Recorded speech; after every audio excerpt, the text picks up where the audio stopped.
Hola, en el siguiente video les explicaré el ciclo cardíaco. El corazón es una bomba que trabaja con el fin de expulsar la sangre a todo el cuerpo. El corazón se contrae de 70 a 100 veces por minuto, reproduciéndose cada vez lo que denominamos ciclo cardíaco. El ciclo cardíaco abarca los fenómenos que se producen desde el momento de un latido cardíaco hasta el comienzo del siguiente.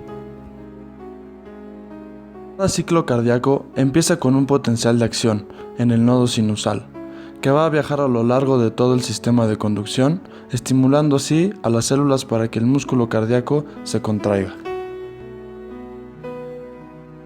Recordemos que el corazón está compuesto por dos atrios y dos ventrículos, por donde pasará la sangre hasta llegar a través de las venas cava superior y cava inferior, al atrio derecho llenándolo de sangre. La presión ejercida por la sangre hará que la válvula que regula el paso hacia el ventrículo derecho, la válvula tricúspide, se abra permitiendo el paso de la sangre, dando lugar a la fase de llenado. Esta fase a su vez se divide en tres momentos debido a la presión. El primer momento es el llenado rápido, que dará un tercio de la diástole. El segundo momento, la diástasis, en ella fluye una pequeña cantidad de sangre. Y el tercer momento, que es donde los atrios se contraen, es el final de esta fase donde escuchamos el primer ruido cardíaco, llamado S1, dado por el cierre de las válvulas atrioventriculares. La segunda fase llamada contracción isovolumétrica, donde el ventrículo se prepara para expulsar la sangre hacia la arteria pulmonar. Por tal motivo, hay un momento de la tensión del músculo con un cortamiento escaso de fibras musculares, y no hay cambio en el volumen. La tercera fase es la de eyección, en la cual el volumen disminuye por la apertura de las válvulas seminulares, provocando las presiones ventriculares. Al final de esta fase se presenta el segundo ruido cardíaco provocado por el cierre de las válvulas semilunares. La sangre viaja a los pulmones y una vez oxigenada regresa al corazón por las venas pulmonares llegando al atrio izquierdo, repitiéndose así los mismos fenómenos ocurridos en cavidades derechas. La sangre del atrio izquierdo ejerce su presión que permitirá la apertura de la válvula bicúspide, y con esto la caída de sangre al ventrículo izquierdo. Inmediatamente, esta contraerá venciendo la presión de la válvula aórtica, pasando así la sangre a lo que será la circulación mayor o sistemática. Ahora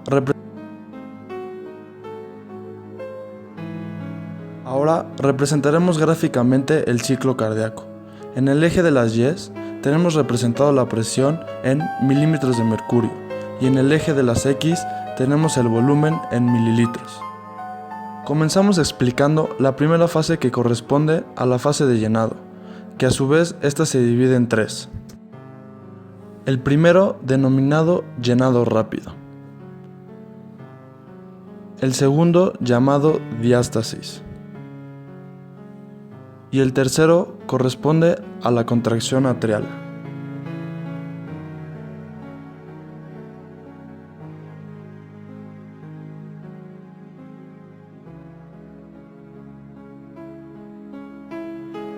Al final de esta primera fase podemos encontrar el primer ruido cardíaco. Inmediatamente después de S1 empieza la segunda fase del ciclo, que la llamamos contracción isovolumétrica, en la cual no hay cambio en el volumen, pero sí en la presión.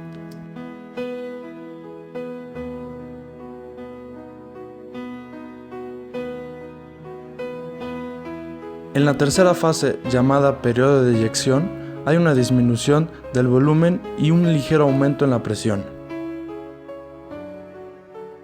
Es al final de esta donde escuchamos el segundo ruido cardíaco. Y por último, en la cuarta fase, llamada relajación isovolumétrica, hay un descenso en la presión y el volumen permanece constante.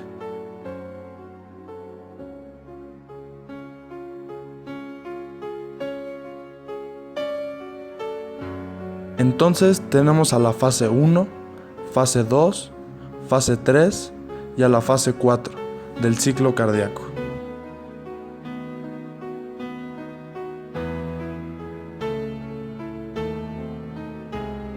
Una vez teniendo nuestra gráfica, podemos dividirla con una línea diagonal, concluyendo que la fase 2 y la fase 3 pertenecen a la sístole, la fase 1 y la fase 4 a la diástole.